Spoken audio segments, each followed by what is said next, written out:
नमस्ते। आज हम एक ऐसी चीज के सफर पे चलेंगे जो हमारे लगभग हर किचन में है, पर उसकी कहानी, अरे वो तो जमीन की बहुत बहुत गहराइयों से शुरू होती है। तो चलिए तैयार हो जाइए खाना पकाने वाली गैस की इस गजब की यात्रा के लिए।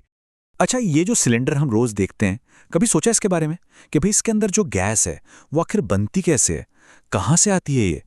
तो चलिए शुरू करते हैं बिल्कुल शुरुआत से। और ये कहानी शुरू होती है धरती की सतह से मीलों नीचे। सब कुछ वहीं से शुरू होता है। देखिए, सारा खेल शुरू होता है कच्चे तेल से, जिसे क्रूड ऑयल भी कहते हैं। ये है क्या? ये एक फॉसिल फ्यूल है, मतलब लाखों साल पहले बना एक प्राकृतिक ईंधन। और इसे जमीन के बहुत अंदर से बड़ी बड़ी विशाल मशीनों से निकाला जाता है। ठीक है, तो कच्चा तेल जमीन से बाहर आ गया। अब आगे क्या? अब इसका अगला पड़ाव एक ऐसी जगह है जहां इसका आप कह सकते हैं पूरा कायापलट हो जाता है। इस कच्चे तेल को तेल के कुओं से सीधा एक बहुत बड़े इंडस्ट्रियल प्लांट में भेजा जाता है। इसे हम कहते हैं रिफाइनरी। और यकीन मानिए, असली जादू यहीं पर होता है। और अब आता है इस पूरे सफर का सबसे मजेदार हिस्सा, वो हिस्सा जहां कच्चे तेल को उसके अलग अलग कीमती कंपोनेंट्स में तोड़ा जाता है। इस प्रोसेस का एक साइंटिफिक नाम है फ्रैक्शनल डिस्टिलेशन, या हिंदी में कहें तो आंशिक आसवन। सुनने में थोड़ा मुश्किल लगता है ना, पर इसका आइडिया बहुत सिंपल है।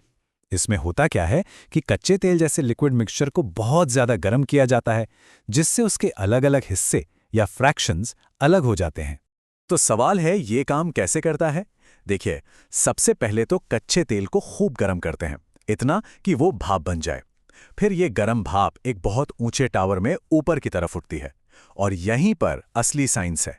जैसे जैसे ये भाप ऊपर उठती है, ये ठंडी होती जाती है और इसके अलग अलग हिस्से अलग अलग तापमान पर वापस लिक्विड बनकर अलग अलग लेवल्स पर इकट्ठे हो जाते हैं। है ना कमाल की चीज? अच्छा, तो इस पूरे सेपरेशन प्रोसेस से हमें वो गैसें मिल जाती हैं जो आखिर में हमारे सिलेंडर में पहुंचेंगी।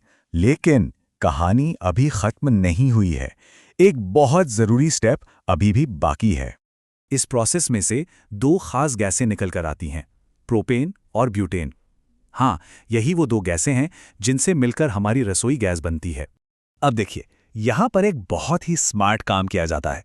इन गैसों को लिया जाता है और इन पर बहुत बहुत ज्यादा प्रेशर डाला जाता है। और नतीजा, ये गैस से लिक्विड बन जाती हैं। और इसी को हम कहते हैं लिक्विफाइड पेट्रोलियम गैस, यानी कि एलपीजी।